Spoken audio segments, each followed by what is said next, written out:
Faisons un petit bond dans l'histoire au fabuleux temps du Moyen Âge.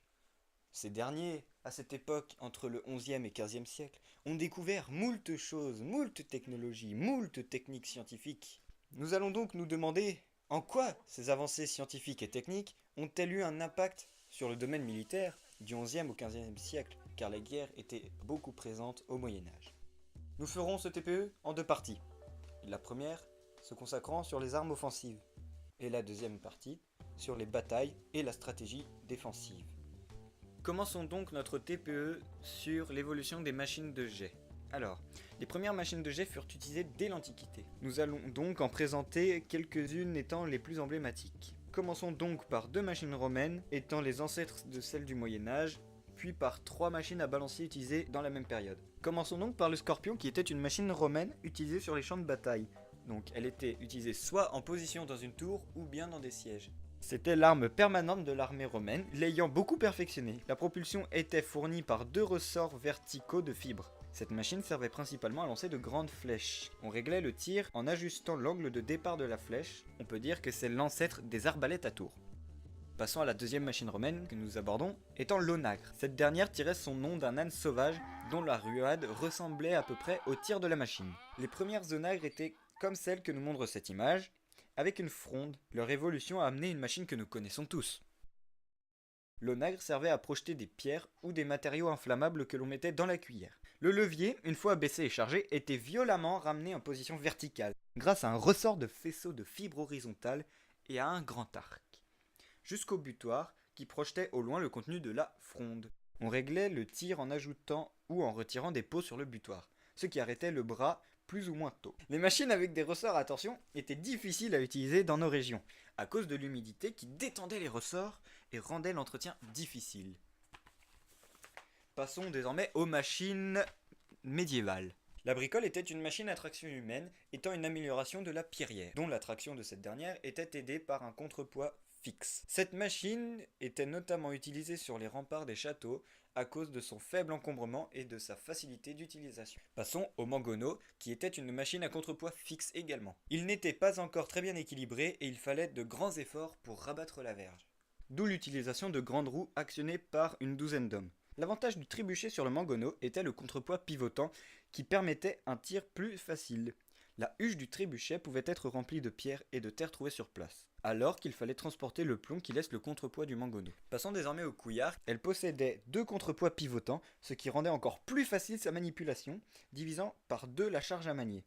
Il était moins puissant que le trébuchet, mais le faible nombre de servants et la cadence de tir plus rapide lui permit de longtemps concurrencer avec les armes à feu. Le trébuchet fut donc la continuité d'une évolution de machines de jet que l'artillerie à poudre viendra progressivement remplacer. Le trébuchet était une arme de siège utilisée au Moyen Âge, servant à attaquer les châteaux forts. Il était utilisé du XIIe au XVIe siècle. C'était la plus grande ainsi que la plus puissante des armes de jet de l'époque, qui pouvait projeter des boulets pesant jusqu'à 150 kg sur une distance de 200 voire 300 mètres. Il était composé d'une structure portante en bois et d'une verge, qui portait d'un côté le contrepoids et de l'autre la fronde. La verge avait une longueur de 8 à 12 mètres et le contrepoids pouvait peser jusqu'à 18 tonnes. Cependant, le trébuchet était long à charger et avait une cadence de tir de 1 à 2 coups par heure. Il pouvait y avoir jusqu'à 60 hommes pour le faire fonctionner. Le savoir-faire venant de l'Antiquité fut oublié en Occident après la chute de l'Empire romain, mais a été peu à peu redécouvert à partir de l'an 1000. Les Européens rapportèrent également de nombreux savoirs des croisades. Les Sarrasins possédaient une meilleure connaissance des mathématiques, de la géométrie, ce qui leur permettait d'avoir de meilleurs engins de siège que les croisés. Ces derniers devaient récupérer la science des musulmans pour pouvoir les vaincre. Par exemple, ils employèrent lors du siège de Tyr en 1124 un Arménien nommé Avédic. Un ingénieur picard, Villard de Honcourt, nous a laissé ces planches représentant un trébuchet. La grande puissance du trébuchet obligeait les constructeurs à se soumettre à une géométrie particulièrement complexe afin que les tirs soient bien effectués. Le trébuchet avait pour mission de marteler la muraille pour y ouvrir une brèche, d'empêcher les défenseurs de se tenir sur le rempart afin de permettre aux assaillants de s'en approcher, ou bien de projeter des détritus ou des cadavres dans le château pour y propager des maladies. Le trébuchet était une véritable arme de dissuasion. De nombreux châteaux ont capitulé à sa seule vue, car son tir était très destructeur. Passons désormais à son fonctionnement.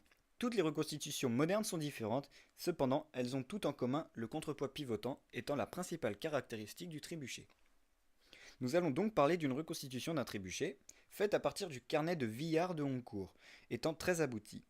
D'autres reconstitutions plus simples utilisent seulement un treuil ou de grandes roues pour abattre la verge, ce qui n'est pas très représentatif de la réalité de l'époque. Pour armer un trébuchet, il fallait d'abord rabattre la verge, c'était pour lui faire abandonner sa position verticale qu'il fallait le plus grand effort. L'angle formé par la corde de tirage et la verge était le plus aigu. Pour cela, on utilisait les deux grands ressorts de bois dessinés par Villard sur son plan. A l'aide des treuils, on tendait ces ressorts, puis on allait fixer la corde de tirage à la verge. Ceci se faisait en accrochant la poulie de la corde de tirage à une autre accrochée à une corde le long de la verge. Cette dernière poulie, se déplaçant sur la corde, permettait de garder en permanence le meilleur angle pour rabattre la verge. Une fois les ressorts libérés, la verge était déjà en partie rabattue. Il ne restait plus qu'à terminer de la rabattre grâce au treuil. La poulie de la corde de tirage servait à minimiser l'effort nécessaire. Une fois la verge rabattue, la fronde était placée dans la rigole et un projectile y était chargé. Lorsque l'on faisait sauter la cheville, la verge était ramenée en position verticale par l'action du contrepoids. Le projectile et la fronde décrivaient alors une courbe amenant la fronde jusque dans l'axe de la verge où le boulet était libéré. Cette image nous montre les différentes étapes du tir. Il y avait cependant de nombreux réglages à faire pour que le tir se fasse de bonne façon. Le réglage des frondes était très important car d'elle dépendait la façon dont partait le projectile ainsi que sa trajectoire. Tout d'abord, la longueur de la fronde devait être telle que celle-ci arrive dans l'alignement de la verge au moment où cette dernière était presque verticale. Sinon, le projectile partait soit horizontalement et le tir était trop court, soit verticalement et le boulet retombait sur le trébuchet ou même sur les servants. Il existait deux types de frondes. La plus utilisée était celle à deux brides, une de chaque côté de la poche. Mais le trébuchet de notre exemple utilise une fronde à une bride. Celui-ci se sert d'une corde attachée à la verge et à la fronde pour régler le départ du projectile. Pour l'autre type de fronde, ce réglage se faisait grâce à l'inclinaison du brin de la fronde qui était libéré au moment du tir. Un autre problème lors du tir était celui du contrepoids. Sa trajectoire naturelle est de retomber verticalement, or la verge l'oblige à avoir une trajectoire courbe. Cela entraînait une secousse sur la verge lors du tir. Le contrepoids pivotant a en ce domaine un autre avantage sur le contrepoids fixe. Le trébuchet de notre exemple possède deux masses au-dessus du contrepoids qui agissent sur celui-ci lors du tir, permettant d'annuler les secousses. Passons donc désormais à l'analyse de notre expérience. Dans notre expérience, nous avons étudié le tir d'un trébuchet. Nous avons donc filmé le tir pour visualiser la trajectoire du projectile. Cette image montre les différentes positions du boulet à un intervalle de 0,02 secondes. Celui-ci suit une trajectoire parabolique et monte à presque 1 mètre de haut pour un trébuchet de 30 cm environ. Verge relevée. Ce tir, très incurvé si on le compare à celui des onagres, et permettait donc aux assaillants de tirer par-dessus les remparts. Nous avons aussi remarqué que lorsqu'il est posé sur une surface un peu glissante, le trébuchet a tendance à bouger lors du tir. Cela est dû au contrepoids, obligé de suivre une trajectoire courbe, comme nous l'avons vu tout à l'heure. Un tel phénomène n'a pas beaucoup d'effet sur une maquette, mais peut en revanche détruire le vrai matériel, d'où la technique mise en place pour annuler la secousse. Nous avons calculé la vitesse et l'énergie du boulet, qui sont évidemment plus importantes en réalité. Cependant, on observe que la vitesse augmente à la fin du tir lorsque la trajectoire est descendante. Cela est logique, mais une trajectoire aussi incurvée possède l'avantage d'emmagasiner plus d'énergie à la fin du tir pour frapper avec plus de puissance. Donc l'apparition des armes à feu. Car oui, elles sont apparues au Moyen-Âge. Elles apparaissent en Europe occidentale au XIVe siècle et leur présence est attestée le 26 août 1346 lors de la bataille de Crécy et fera gagner les Français face aux Anglais durant la guerre de Cent Ans. Les premières pièces d'artillerie créées et utilisées sont la bombarde, dont nous parlerons un peu plus tard, et la coulevrine. Cette avancée technologique se propage également aux armes portatives comme avec l'arquebuse. Malgré leur développement, les armes à contrepoids telles que le trébuchet ou mangonneau et les armes à feu ont cohabité pendant près de 200 ans car leur utilisation était risquée pour les utilisateurs. En effet, les armes à feu pouvaient exploser au bout de quelques tirs et étaient peu précises. Mais l'avancement technologique et la progression dans la métallurgie permit de braver ces inconvénients et remplace les armes de siège à contrepoids au XVIe siècle. Le fonctionnement des pièces d'artillerie utilisant la poudre à canon est relativement simple. Le but est de projeter un boulet, comme pour le trébuchet, grâce à une explosion confinée dans une chambre d'explosion. Cette dernière, par sa force, va propulser le projectile grâce au gaz de l'explosion. Cette explosion est produite par le contact de la poudre noire avec du feu, du moins pour les premières pièces d'artillerie. Nous remarquons que les fonctionnalités de l'artillerie sont diverses. En effet, prenons pour exemple un mortier, ce dernier exécute un tir en cloche visant à toucher un point précis de la ligne adverse. Par exemple, passer au-dessus d'une muraille, détruire un bâtiment, une tente précise. Au contraire, les canons, donc par exemple la bombarde, faisaient des tirs rasants visant à tuer les adversaires au sol, à détruire d'autres bâtiments. C'est une utilisation différente. Les canons étaient généralement chargés par la gueule, même si certains l'étaient par une chambre amovible à l'arrière du canon pour permettre de les poser dans les tours pour effectuer plusieurs tirs défensifs. Un peu le même principe que pour le trébuchet, sauf que cette fois c'est avec les canons. L'armement des canons consistait à déposer une charge de poudre noire dans la chambre d'explosion et ensuite y déposer le projectile. Une fois le chargement terminé, le tireur prenait un bâton de fer rouge et le déposait sur la poudre à l'aide d'un petit trou sur le côté du canon. Cette opération est l'ancêtre de l'armement moderne. Passons un petit peu à une étude rapide de différentes armes à feu, notamment de la bombarde et de l'arquebuse. La bombarde est une pièce d'artillerie datant de la guerre de 100 ans, tirant des boulets soit en pierre, soit en fer, pouvant peser en moyenne jusqu'à 280 kg d'un calibre évidemment important. La bombarde était utilisée pour détruire les fortifications ennemies vu sa faible précision. De par sa faible cadence de tir et sa vulnérabilité de neutralisation, elles furent de plus en plus utilisées dans les tours des châteaux forts comme tir de défense. Utilisées jusqu'au XVe siècle, elles y devinrent obsolètes par l'arrivée des canons à roues tels que la coulevrine. La bombarde a quelques caractéristiques. Premièrement, elle a une faible précision, comme cité précédemment. Faible cadence de tir qui est de 6 à 10 coups par heure. Elle était constituée de plusieurs lames, donc douves métalliques, reliées entre elles sur une cale en bois et maintenues par des cerclages. Elle était facile à neutraliser, il fallait juste mettre un clou au niveau de la lumière. Son fonctionnement. Il fallait d'abord insérer la charge de poudre noire par la gueule de la bombarde. Puis ensuite, une cale de bois séparait la poudre noire du boulet. La mise à feu se faisait grâce à une charge d'amorçage placée dans le canon grâce à la lumière, puis elle était ensuite allumée grâce à un bout de feu ou une plaque de fer rougi. Le feu rentrant en contact de la poudre provoque un gaz qui va finir par exploser et faire expulser le boulet. Passons désormais à la partie sur l'arquebuse. Elles ont été créées aux alentours de 1450 et avaient une masse allant de 5 à 9 kg. Elles devaient être appuyées sur un bâton de maintien appelé fourquin pour effectuer le tir en toute sécurité. Elle n'avait pas grande caractéristique, mis à part qu'elle pouvait effectuer un tir par minute. Son fonctionnement était relativement simple. Il fallait, pour l'utiliser, la déposer sur un fourquin, puis charger la charge de poudre dans le bassinet où elle était tassée pour l'explosion. Ensuite, on y installait la balle.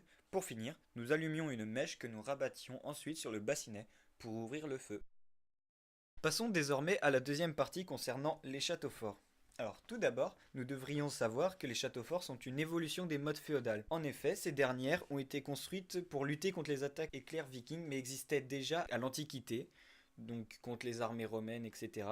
Ces modes féodales ou modes castral étaient très efficaces contre les armées légères et mobiles, mais étaient peu efficaces contre les armées étant capables d'organiser un siège. Les modes féodales étaient construites sur le schéma suivant: une palissade de bois de 4 à 15 mètres de haut, entourant le village ainsi que les fermes environnantes. Une douve était également creusée autour de la palissade et une tour de guet était érigée sur une motte de terre, d'où le terme motte féodale. Cette tour servait à alerter le village des attaques imminentes et par la suite servait de résidence aux seigneurs ayant construit ces mottes féodales. Les mottes féodales ont été abandonnées au XIIe siècle lors de la popularisation des armes de siège qui étaient néanmoins présentes et utilisées avant. Maintenant, rentrons dans le vif du sujet étant avec les châteaux forts. Le nom château fort vient du mot latin castellum.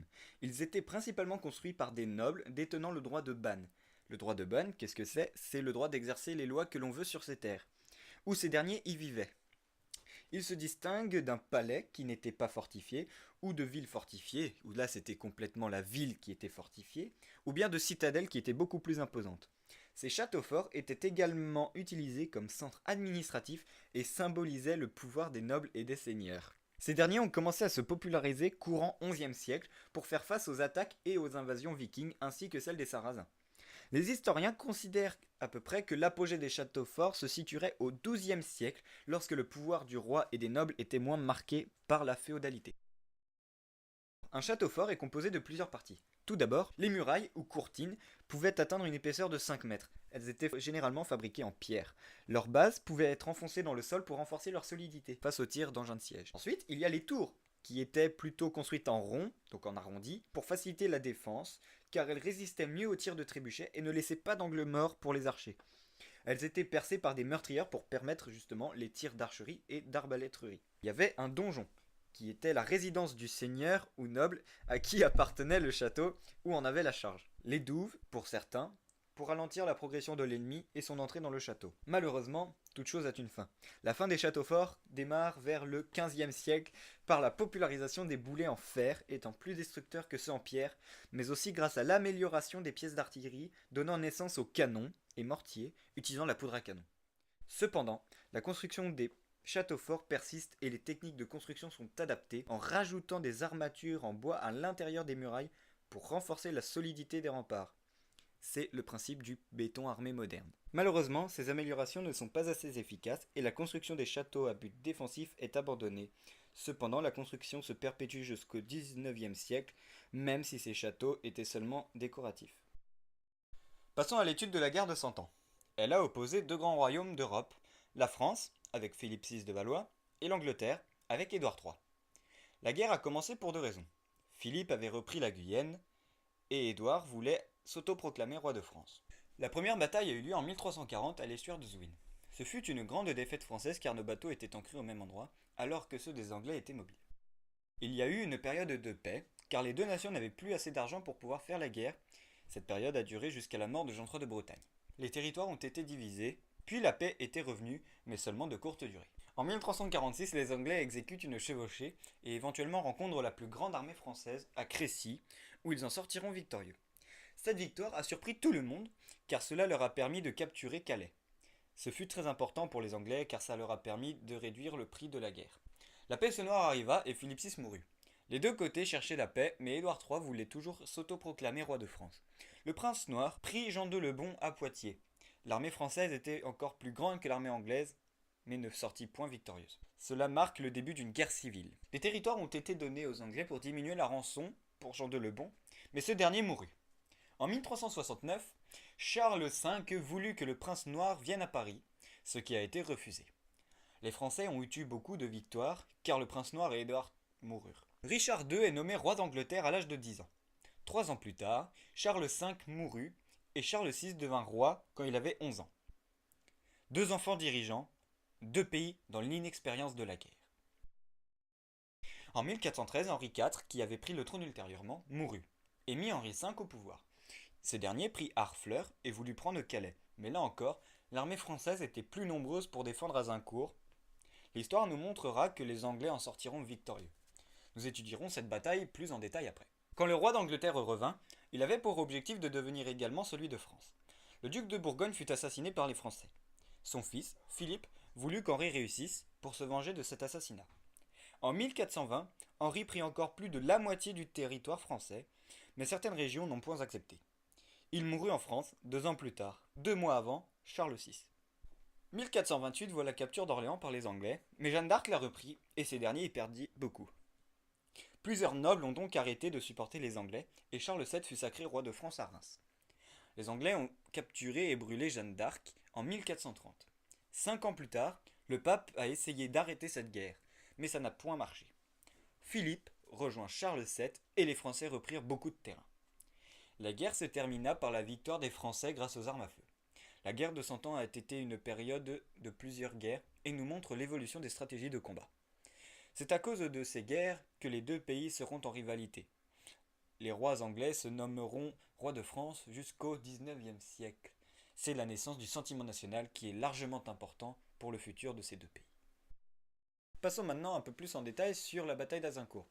Cette dernière fut une bataille très importante pendant la guerre de Cent Ans et pour la culture des deux pays. Nous allons décrire la bataille ainsi que les évolutions stratégiques pendant cette période. On va terminer sur le sentiment national pour les deux pays. Cette bataille a eu lieu le 25 octobre 1415, pas loin de Calais, dont les Anglais sont les vainqueurs grâce à Henri V à leur tête. Au début de la guerre de Cent Ans, il y avait environ 30 000 Anglais, mais là, il y en avait seulement 5 000. La probabilité qu'il gagne était très faible car l'armée française avait pour chef Charles d'Albert et avait également au moins 30 000 hommes. Certains historiens racontent qu'ils en avaient minimum 100 000. La stratégie d'Henri V utilisée était simple et efficace. Ils ont simplement lancé des flèches et chargé vers les Français. Ces derniers se battaient pour être devant car ils se croyaient invincibles avec leurs arbalètes.